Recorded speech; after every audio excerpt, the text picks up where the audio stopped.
Hello everyone and welcome to another Storytime Saturday. My name is Helena Murray and today we are going to be reading Little Bat in Night School. This book was provided to us once again by our friends at Brightside Bookshop. Make sure you visit them in store or online to find this book and other great books. Little Bat in Night School by Brian Lies.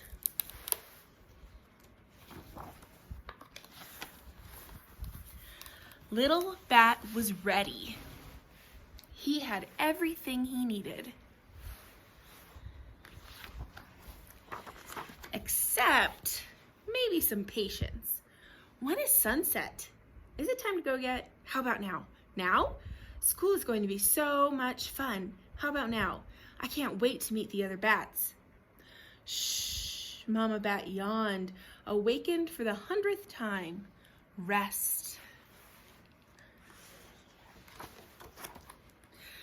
When night fell and they finally arrived at school, it was bigger than Little Bat had expected.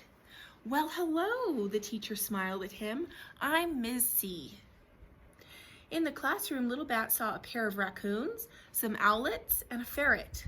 Where were the other bats? There they were, over by that wall. He let out his breath. Hi, he said. I'm Little Bat. Want to play? We're already playing, one said. With each other, the other added. Little Bat flew into a cubby to hide, but someone else was already there. Hi, what are you doing? He asked. I'm just hanging out, she replied. Oh, Little Bat said. Is it okay if I hang out here too? I guess so, she said. But why aren't you out there with them? I don't know anybody, Little Bat sighed. I want to go home. Me too, she said. I'm Ophelia. I'm Little Bat. He blinked. Hey, now we do know somebody here. Circle time, Miss C called. Everyone gather round. She flicked on more lights. Guess we have to join them. Little Bat jumped. Wait! Bats explode in light, Ophelia cried. Little Bat laughed. That's just a myth. I'll go if you will. Deal, Ophelia agreed. Little Bat and Ophelia stuck together. Miss C taught them to sing the seals on the bus. They talked about the patterns the stars make and why the moon changes shape.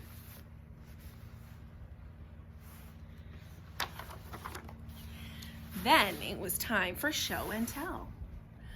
I've got half of a popsicle stick. I've got the other half. We found this in someone's backyard. I like cephalopods. I brought a car. You copied me. I brought a car. No, you copied me. I have a bummer chute. Little Bat hadn't brought anything to share, so he held his wings wide. These are my floaties, he announced. The others gasped. Do they help you fly? Do they keep you warm? He shrugged. No, I just like them. Neat, the others said. During math, they practiced counting. Psst, turn it around, Ophelia whispered. Oops, Little Bat laughed.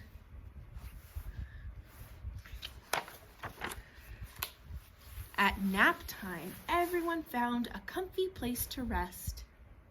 Then it was time for art.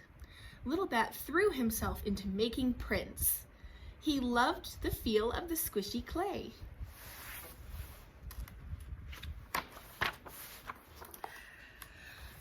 But Little Bat looked up and saw what someone else was making.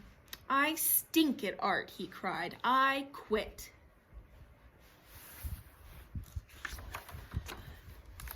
Hey, don't get upset, the ferret said. I've been doing this a lot longer than you, and you know, practice makes perfect, Little Bat and Ophelia groaned. No, practice makes better, the ferret said. Everyone can get better. That's what makes it exciting. I guess I could try again, Little Bat said. At lunchtime, Ophelia held something out. This is delicious. My mama found it on the road. Want some? No thank you, Little Bat said, but I'm glad you like it. He pushed the straw into his juice and it squirted. He grinned and squeezed it again, harder.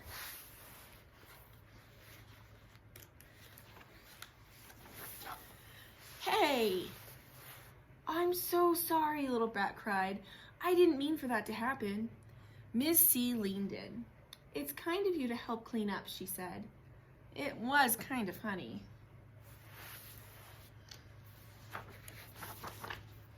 Time for recess, Miss C announced. What do you want us to do? They asked. Use your imagination, she replied. Is this being graded? Is there like a specific project you want us to do? What's the goal here? Is there a right way to do this? Recess is boring, Raccoon groaned. But look at all this great stuff, Little Bat pointed. I bet we could build something. They got busy.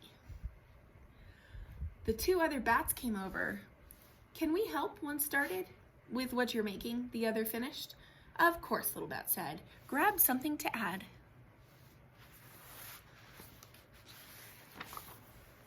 The round rug made a perfect racetrack. Story time, Miss C called. Everyone grumbled. Aw, we were just getting started. But they gathered around as Ms. C opened a book and took them far back into the past. Could the heroes escape before the time door closed, trapping them forever? As the pterosaurs gained on them, a ray of morning light fell across the pages.